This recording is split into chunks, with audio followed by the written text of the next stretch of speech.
subsidy niya para sa PhilHealth. Pero yung mga manggagawang Pilipino patuloy pa rin nagbabayad. Ang ibig sabihin niyan tayo po ang tutustos sa implementasyon ng National Health Insurance Program natin.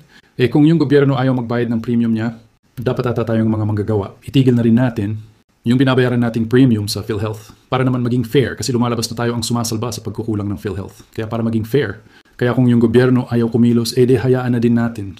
Huwag na din tayong maghulog, kausapin na din natin ang ating mga kumpanya na huwag na tayong kaltasan at tayo na lang mismo kukuha ng sarili nating insurance para hindi tayo nalulugi kapag ayaw mag-perform ng gobyerno kasama ng PhilHealth.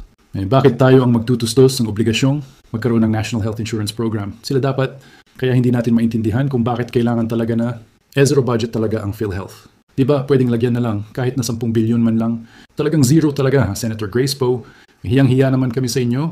Mukhang lunod na kayo sa pera. Mapapahay na ko ka na lang talaga. Paano pag halimbawa na ikaw kamag-anak mo o na-confine